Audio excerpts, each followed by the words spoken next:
سلامونه او نیکې هیلې. افغانان ورونو بیګا په هلمند کې د طالبانو د حکومت ترمنځ د جنګ و چې څنګه خو جنګ ختم شو نو زمونږ مجاهد ولس، عظیم ولس، تاریخي ولس راپاسېد ورته د برق سټیشن یا د برق دستګاه وه هغه یې چور کړه یا مه پرین شو ستاسې په مور او پلار شه.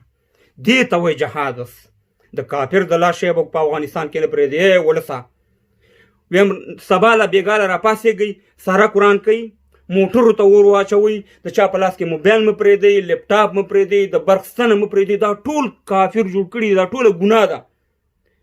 دې کې چې دې موټرو کې چې ګرځي ګناه ده. ځان ته اوښان والئ، ځان ته خره والئ، ځان ته اسونه والئ، په هغې سفرونه کوئ. تاسې دې قابل چېرته هستئ؟ نالت دي بس تاسې په صورت باندې دي. په دنیا کې هم زموږ د افغانانو زموږ تاریخ نوم تاسې وشرمو. او د خدای په قهر ککړ شئ. ویم روسان چې وه خره و خره چې تاسې ته ټانګونه او توپونه او جادونه پرېښي او هم کباړ که پاکستان ته مې وړه. دا اوس ډېر ښه کار کوي امریکا چې دا توپونه او دا ټانګونه پاکستان ته ورکوي. پاکستان زموږ یو ګاونډي هېواد دی چې کباړ یې ورکوي خو چې روغ یې ورکړي ښه دی. ځکه امریکایانو تاسې پېژندلي هستئ، دنیا تاسې پېژندلي هستئ چې تاسې د یو شي حفاظت نه شئ کولی. د پښتون کار دی. زه خپله پښتون یم، بښنه غواړم په دې خبرو چې لږ تېز به مې. د پښتون کار دی نه په لور تعلیم کوي، نه په خور تعلیم کوي. په لور پیسې الي، په خور پیسې الي. د لور نه ډاکټره معلمه نه جوړوي. بله ورځ چې ښځه یا یو کور کې یو سره د اولاد بیماره شي چې بیا ډاکټر ته بوځي، نو چې ډاکټر یې دننه کړي نو بیا ورته د بار سودا چې زما د ښځې او د لور سره به څه کېږي. خو خور او لور نه ډاکټر نه جوړوي. په تا باندې نه هزاره ملامت دی، په تا باندې نه تاجک ملامت دی، په تا باندې نه ازبک ملامت دی، په تا باندې ولاکې نه پنجابی ملامت دی. د بجلیګر مولانا صاحب خبره وایي پښتانه وایي چې د پښتونستان غواړم، خو دا پښتانه خو دې د سړي بچي جوړ شي که نه. پیرټیچ جوړه کړه په پېښور کې د بس لین. د هغې څه حالت شو؟ د پښتنو سره همدغه ښه دي چې د پنجابي غلامي وکړي، د عربي غلامي وکړي، د نورو خلکو غلامي وکړي. د خدای په قهر ککړ شي چې تاسې په شرمونو موږ وشرمولو. تاسې یو کار نه د انسانیت دی او نه د مسلمانۍ دی. تاسې به ټول مدام د خپل ورور مال تغله، د خپل وطن مال تغله، ټول عمر هم همدا کار دی. په شرمونو مو شرمولو. د خدای په قهر ککړ شئ. دومره ستاسې پکې رحم نشته دی. دومره تاسې ته موږ مبارزه وکړه په دې فیسبوک باندې چې د دنیا ته وګورو دنیا قومونه سره رقم رواني. دومره مبارزه چې موږ بل چاته کړی وي، قسم په خدای چې سپوږمۍ ته به ختلی وي. تاسې یو شي هم نه زده کوئ. تاسې همغه خره هستئ او خره به وئ.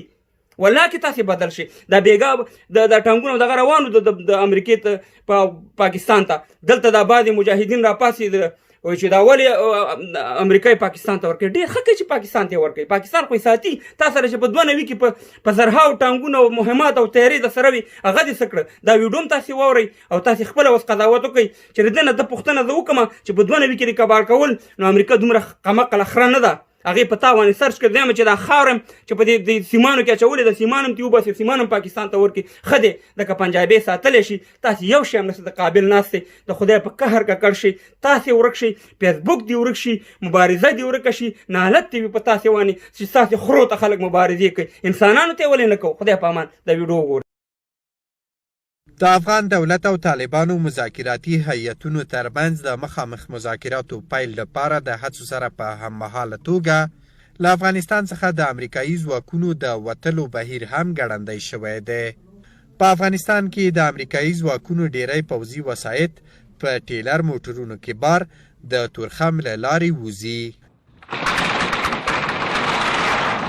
د مشرانو جرګې اداري هیئت وايي د پروان له باګرام هوایي اډې څخه د امریکایي ځواکونو خروج هم پیل شوی دی، خو بهرني ځواکونه خپلې تخلیه کړې ودانۍ هم تخریبوي.